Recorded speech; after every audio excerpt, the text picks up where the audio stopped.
Hey everyone, and welcome to the banner review of Azure Blade Noctis, or Cobalt Noctis as he's called on the global server. Now, apologies in advance, I will probably call him Azure Blade Noctis for a while. I am still not used to his global name of Cobalt Blade. It's still both blue, but I prefer Azure, that's why you will hear me say Azure quite often probably. And also featuring NVA Nyx. Alright, let's get right to it. So, Azure Blade Noctis in his base form is a physical light chainer.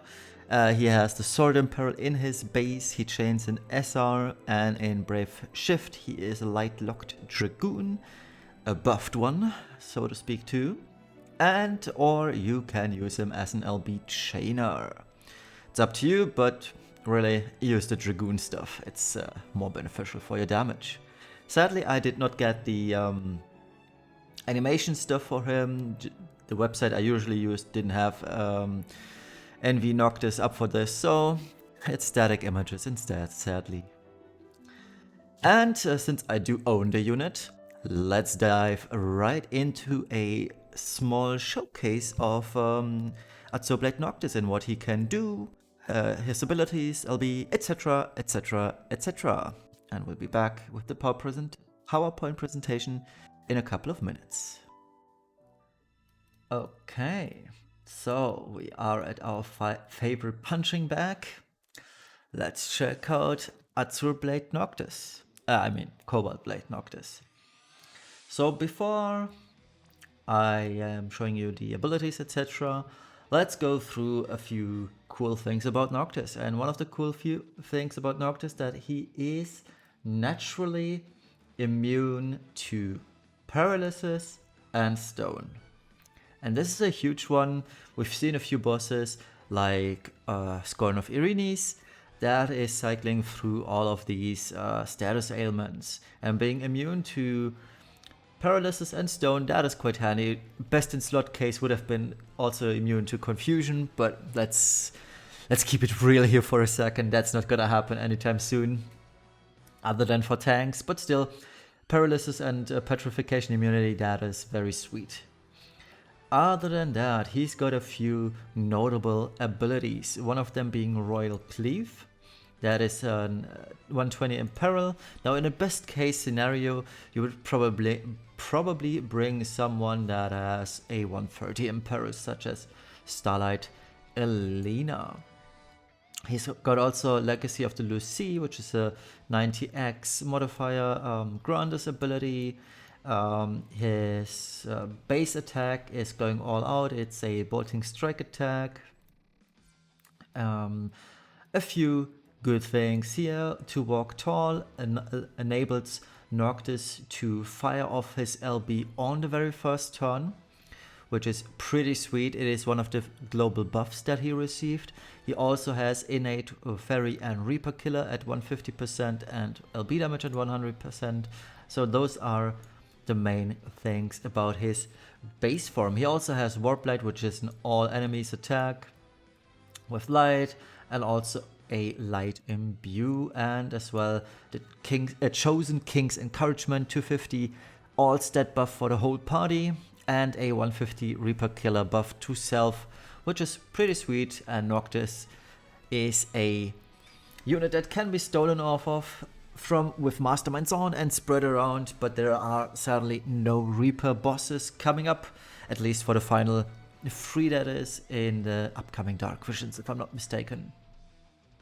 Okay, and his gear, this is pure exemplary. This is more towards jumping, and he doesn't really have any Dragoon passives in his base form, so most of it really doesn't matter, as you can see, but it's still something to take note of that I just geared him as well as I could. The Brave Shift is where it's at though. As you can see, I do have my second weapon at +3, and I'm pretty close to getting it to +4, but well, it's gonna take me a few hours more of that, 1 or 2 hours more, and I should have it at +4 as well. And this is best in slot for him. So most of the things you're seeing here is actually best in slot. Now, there is a case to argue that you probably don't need Chocopro's hat, The other thing is though, where would you get the 50%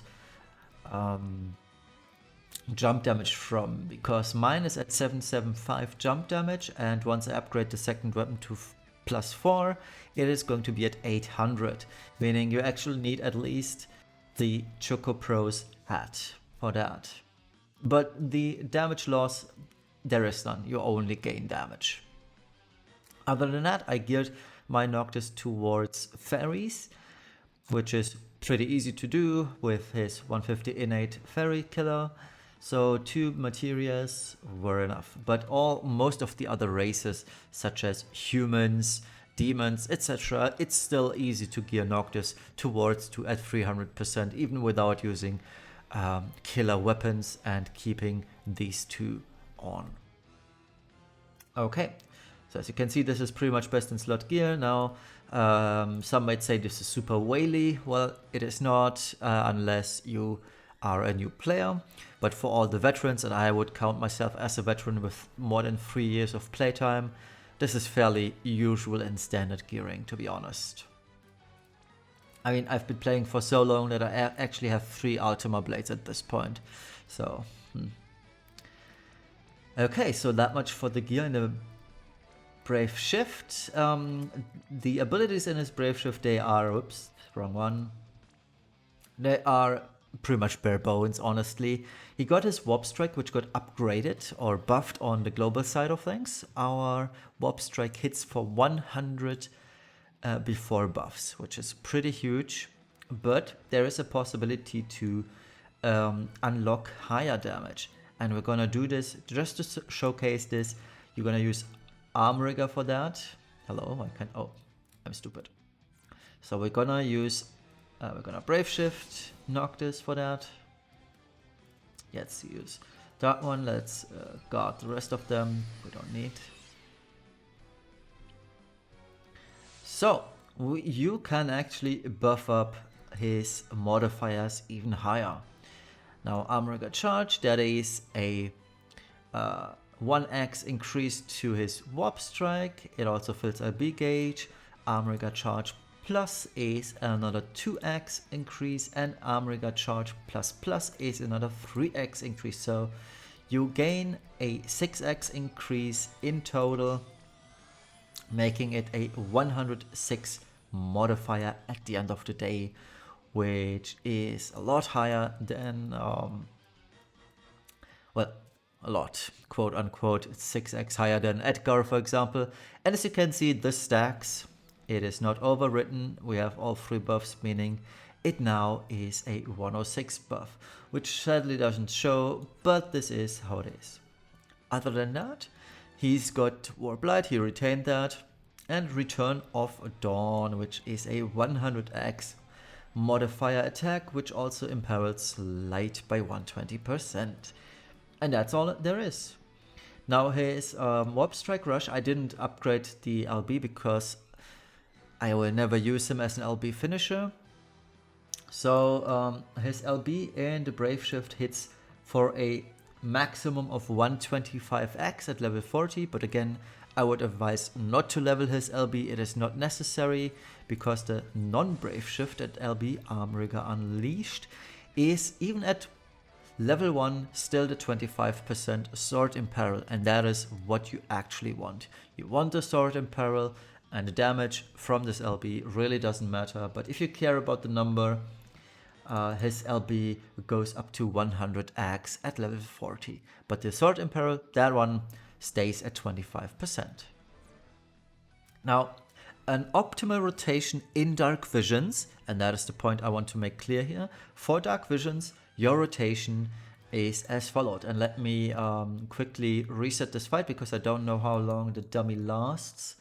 Because I've seen this end after 5 turns sometimes, so that's not gonna work then. So on turn 1, you would Arm Rigger Unleashed for the Sword Imperil. And you're gonna see, you don't have to write this down or anything, I do have a slide later on that shows off his rotation. So on turn 2, you're gonna Brave Shift, you will use Arm Rigger Cobalt Blade Noctis, And the rest is up to you, right? So I'm gonna use Return of Dawn and Warp Light. Is that correct, actually? I don't think that was correct. I already forgot what I'm gonna do with him. No, that is technically correct, yes. You could make a case and stay in the base form one more turn if you need to buff Reaper Killer, but we are not assuming to face Reapers. So on turn 3, you are buffing up modifiers. Sword and Peril is still up. On turn 4, you are then going to Warp Strike.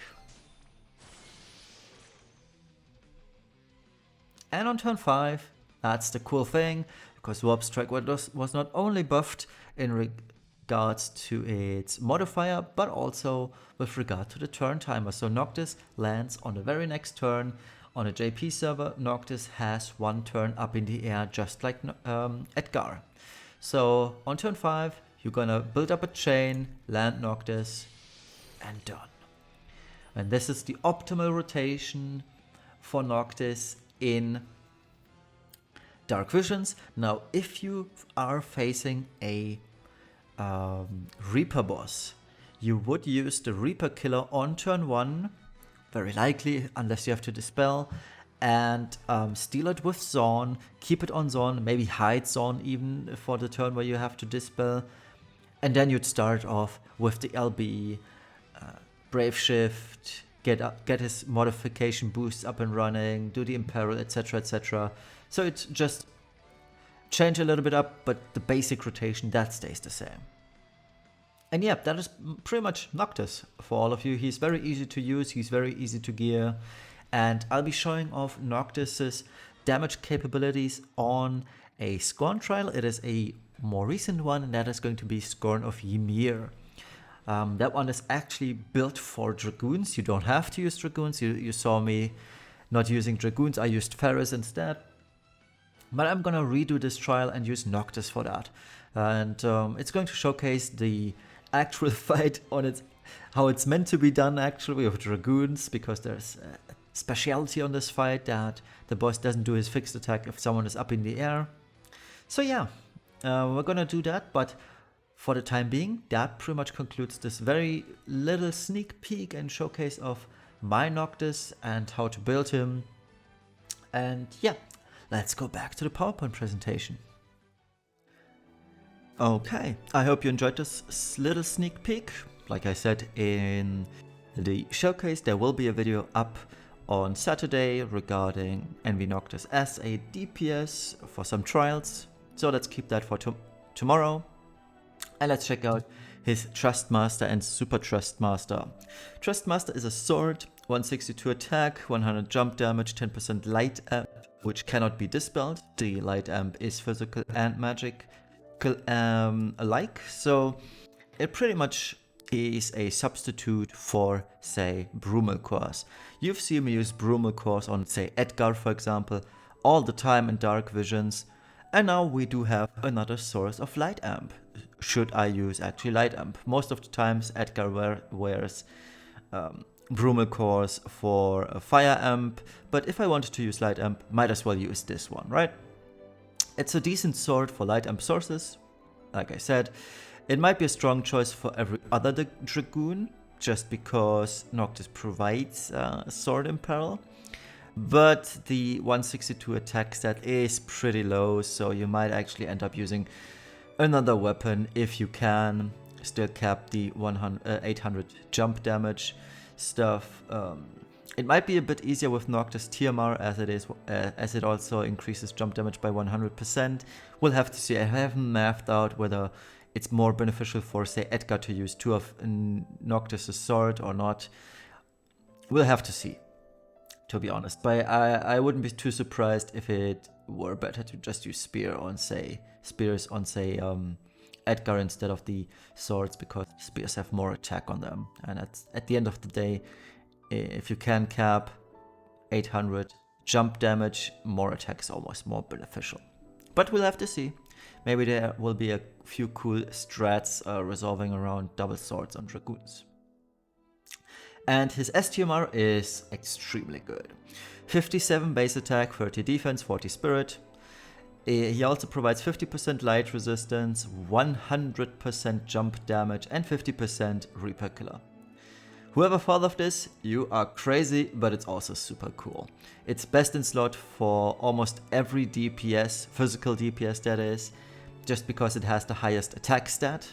It's super best in slot for any undead or Reaper bosses. It's super best in slot for any jumper pretty much. You do want more copies of this, not only because it has 57 attack, but it also conveniently increases jump damage by 100%, which is huge. It is super huge. And yeah, I mean, it's best in slot. What else is there to say, right?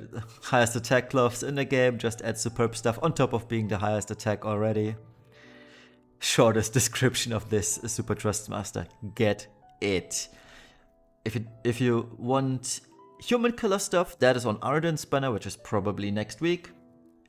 Also has 57 attack, it also has 100 jump damage. It's just that the defense and spirit are reversed. He doesn't have light resistance, I believe dark, but and human instead of Reaper obviously. But that's pretty much it. It's like for like, both are super good. Vision card. He has a superb vision card, 60 base attack at level 1, 110 base attack at level 10, which is superb. 80 attack with sword equipped from his passives, level 4 and 7, which is on par with Riku's vision card, and you've seen me use Riku's vision card a lot. I have 3 Riku's vision card, I wouldn't mind a few more, but as it is, I will be using Noctis vision card, or Noctis obviously, as he gains 50% increased jump damage, which is always a huge bonus, and which is what is also very cool is the fire dark resistance stuff. It might be very useful for dark vision. Say the final boss has explicitly fire dark attacks. That means with just basic buffs, Barb Firaga for example, we can already cap out Noctis at 100%, and that means he's totally free on his gearing, which is super cool. By the way, the jump damage increase is also Final Fantasy 15 units only, if you're getting confused why I put this at the very end. It applies to both. So jump damage and the fire dark resistance, they are only to Final Fantasy 15 units only. So you might have guessed it, this is a superb vision card, uses the most common weapon type, swords that is.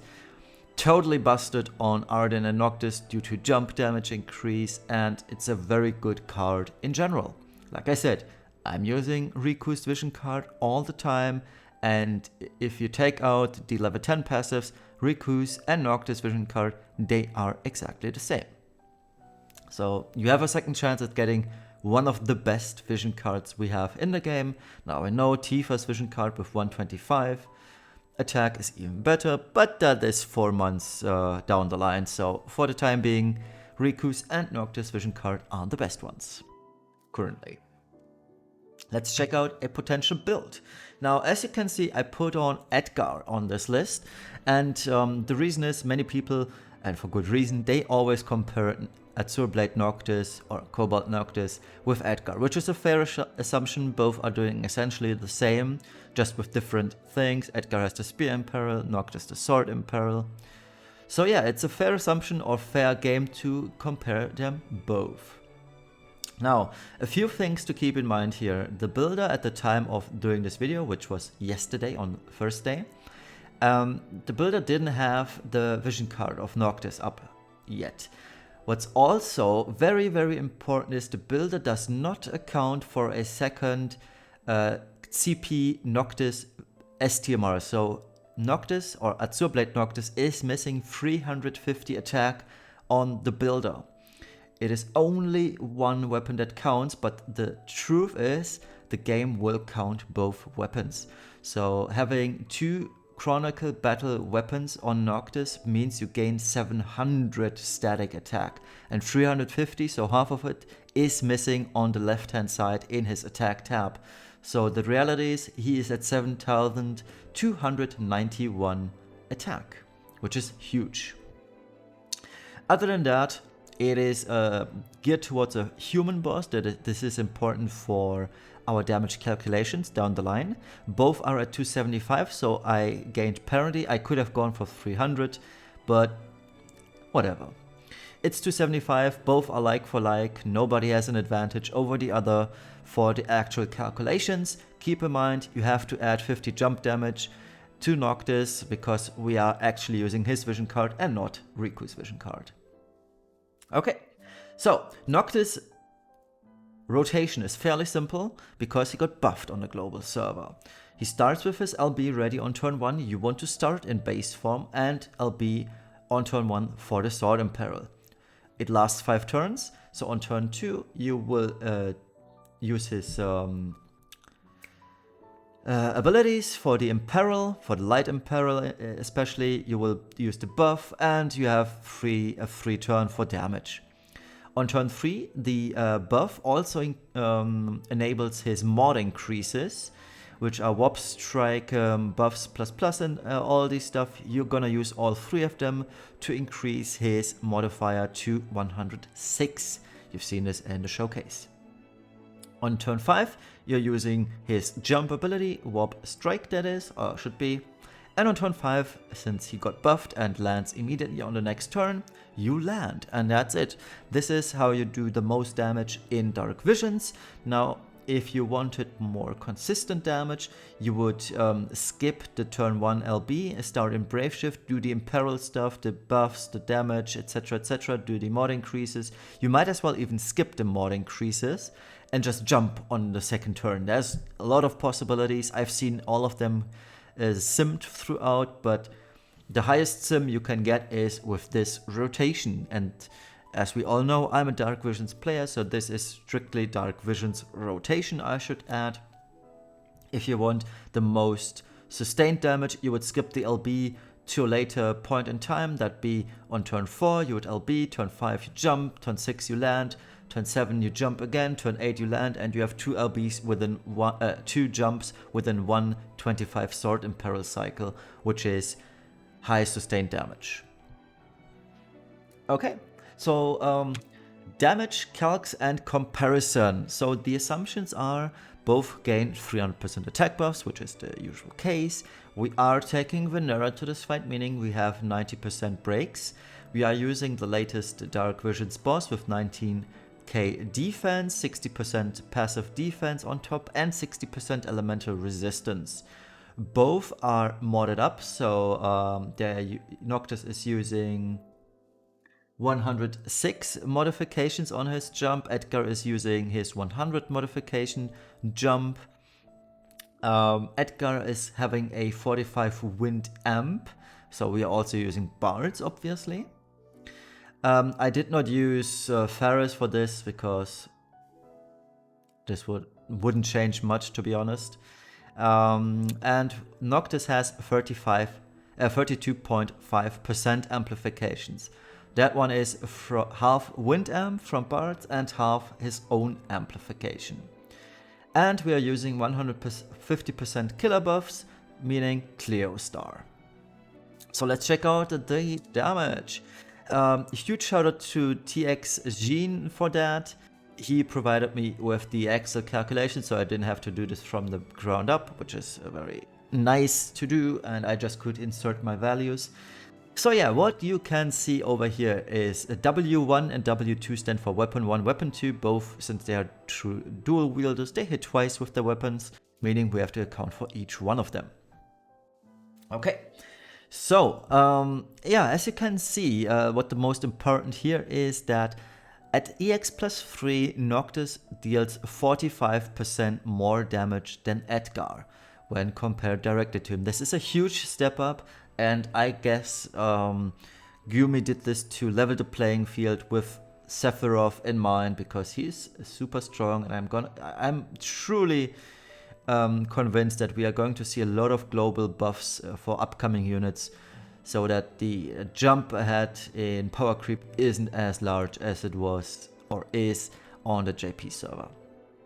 At EX plus 2, Noctis is 49% stronger than Edgar, and at EX+1, Noctis is 39% stronger than Edgar. So this is a huge ramp up in damage, but keep in mind, you've seen the things you need for that, and it is expensive, right? And it is very time intensive as well. You need 2+4 Chronicle Battles weapons on Noctis to achieve that, which is a huge investment in time. Trust me, this is going to take a while. It is going to take a lot of energy, and the less Chronicle weapons you use on Noctis, the less the gap becomes. And you might also check what is the increase. So how much does a EX+3 Edgar lose towards an EX+1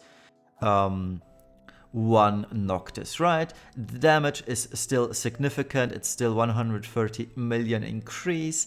So even an EX+1 Noctis is stronger than Edgar at EX+3. Let me just quickly make the calculation.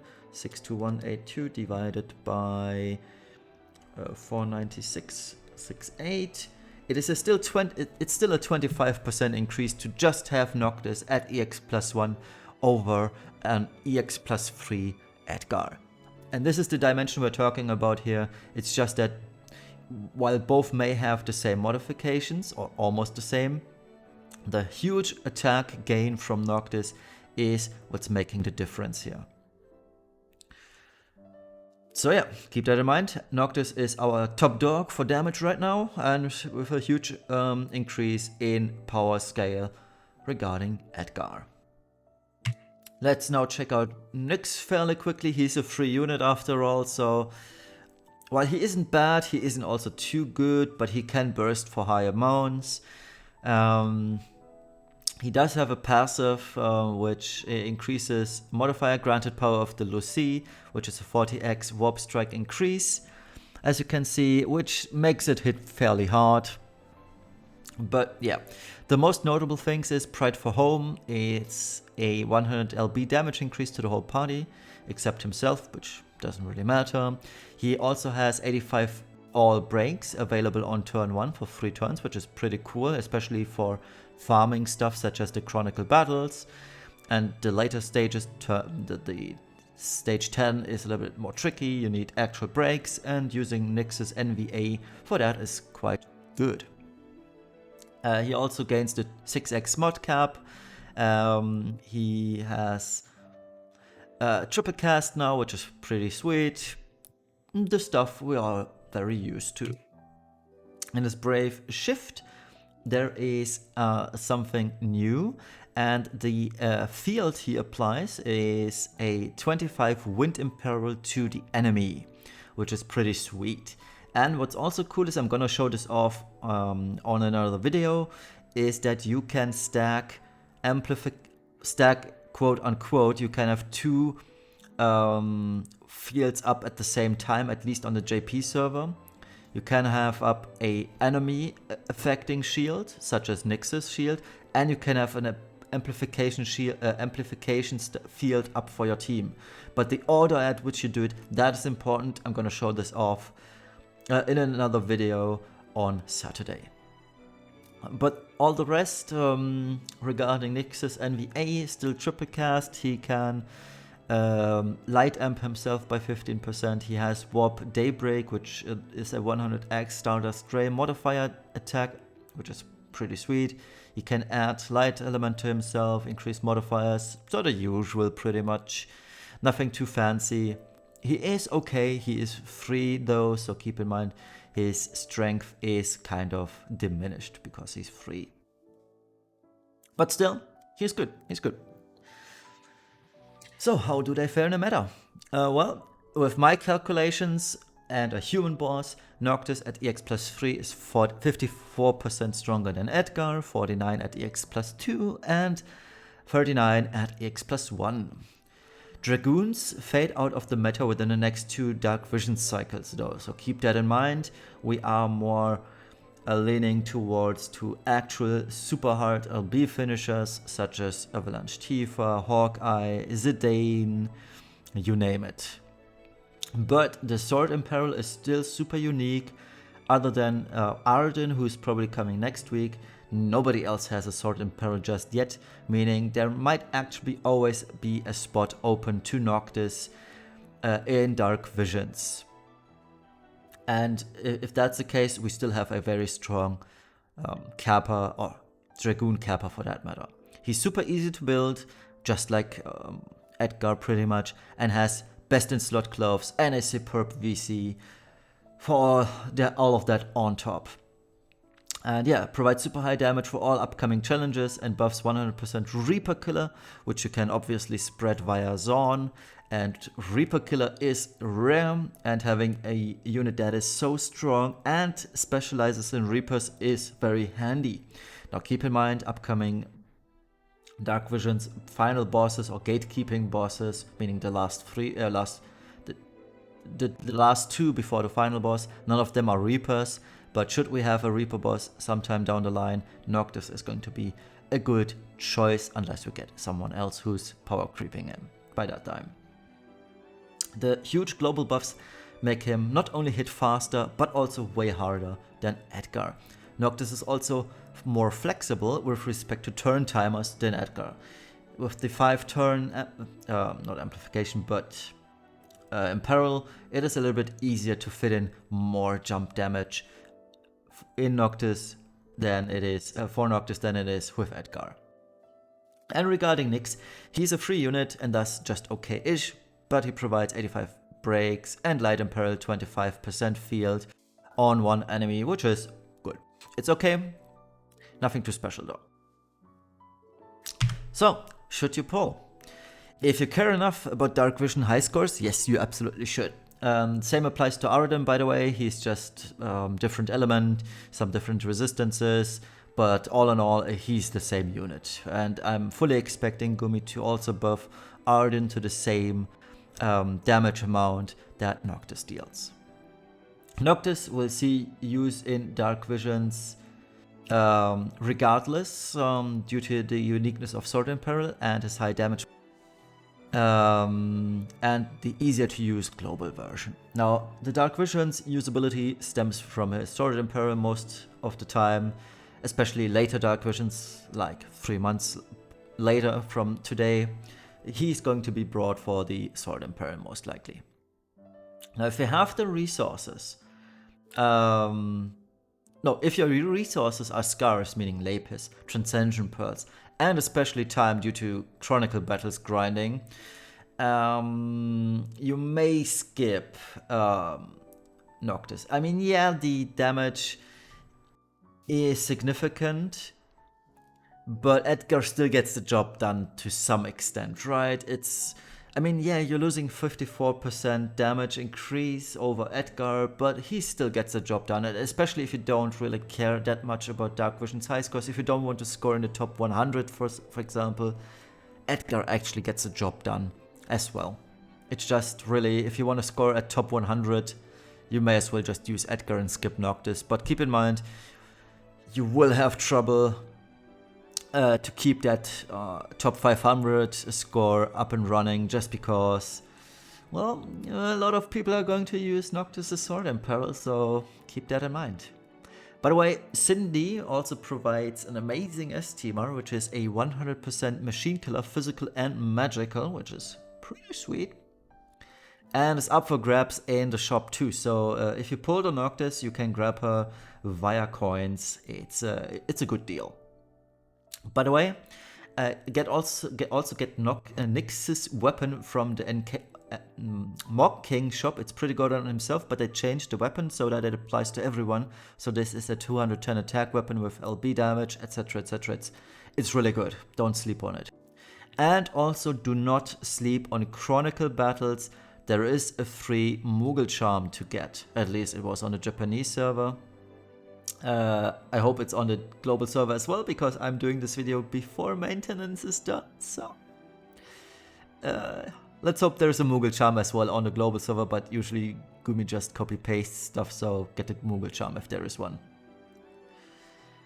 Alright, and that's it pretty much for this banner review. I hope you enjoyed watching it, and the calculations I included best of luck to your pulls if you're pulling on Noctis, and we'll see each other tomorrow for a showcase of New Vision Noctis, Azure Blade, Cobalt Blade Noctis, and probably the Behemoth 3-star Esper trial that I'm gonna do. But it's going to take a few hours, so let's see if I'm actually gonna do this. But for now, thank you all for watching. Bye bye.